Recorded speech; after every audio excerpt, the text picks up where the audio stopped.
राजा प्रसेनजीत की धम्म दीक्षा। जब यह सुना कि शाक्यमुनि गौतम बुद्ध पधारे हैं तो राजा प्रसेनजीत अपने रथ पर चढ़कर जेतवन पहुंचा। दोनों हाथ जोड़कर नमस्कार करने के अनंतर उसने कहा, यह मेरे राज्य का भाग्य है कि आप यहाँ पधारे हैं। आपके समान धम्म राजा के रहते मेरे राज्य पर कोई भी आपत्ति आ ही कैसे सकती है। अब जब आपके दर्शन हो गए हैं तो कुछ धम्मामृत भी पान करने को मिले। सांसारिक संपत्ति अनित्य है और नाशवान है, किंतु जो धम्म रूपी धन है वह अनंत है और नाशवान नहीं है। राजा होने पर भी संसारी आदमी दुखी हो रहता है, किंतु एक साधारण आदमी भी यदि वह धम्म पारायण है सुखी रहता है। धन और काम भोग की तृष्णा के कारण भारी हुए राजा के चित्त की अवस्था पहचान कर तथागत ने उपदेश दिया।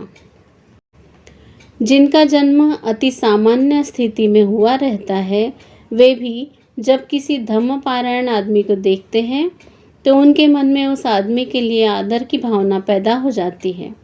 तो फिर जिसने पहले बहुत पुण्य अर्जित किए हैं ऐसे राजा का तो क्या ही कहना।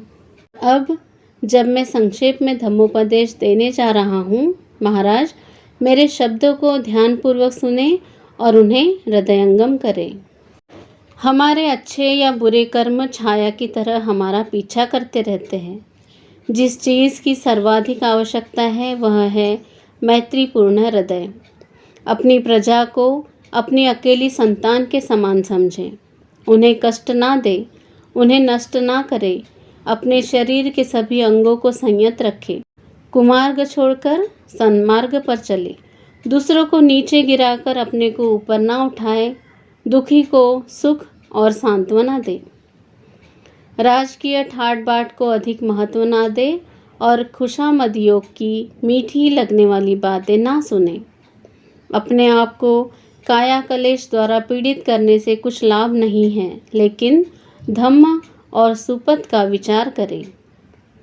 हम चारों ओर से शोक तथा दुख की चट्टानों से घिरे हुए हैं और धम्म का विचार करने से ही हम इस दुखों के पर्वत को लांघ सकते हैं। तब अन्याय करने में लाभ ही क्या है। सभी बुद्धिमान शारीरिक ऐशो आराम की उपेक्षा करते हैं।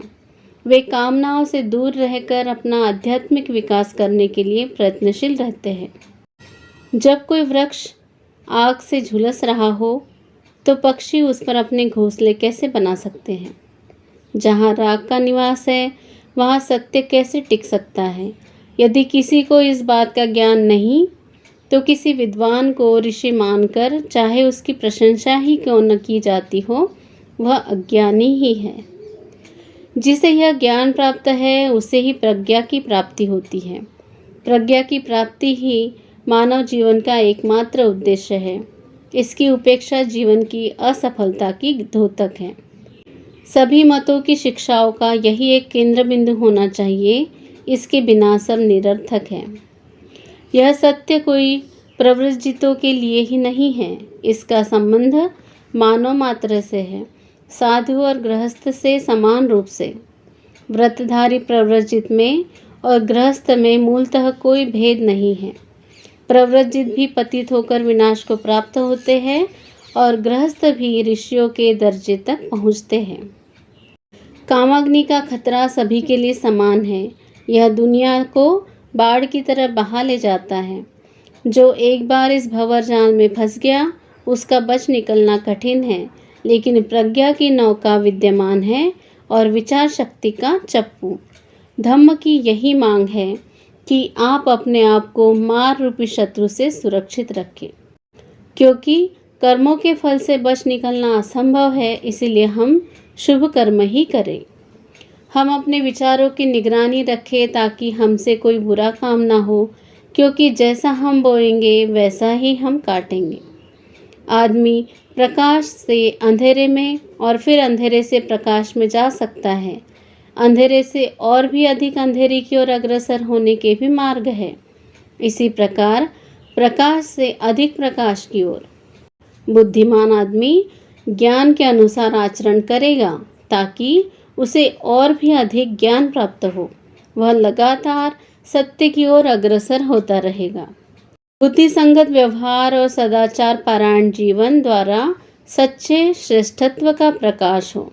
भौतिक वस्तुओं की तुच्छता पर गहराई से विचार किया जाए और जीवन की अस्थिरता को अच्छी तरह समझ लिया जाए। अपने विचारों को ऊंचा उठाओ, श्रद्धा और दृढ़ता को अपनाओ, राजधम्म के नियमों का उल्लंघन ना करो।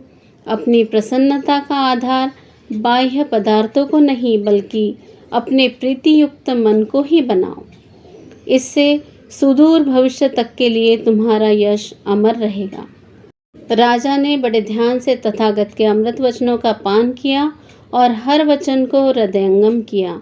उसने जीवन पर्यंत उपासक बने रहने की इच्छा से तथागत की शरण ग्रहण की।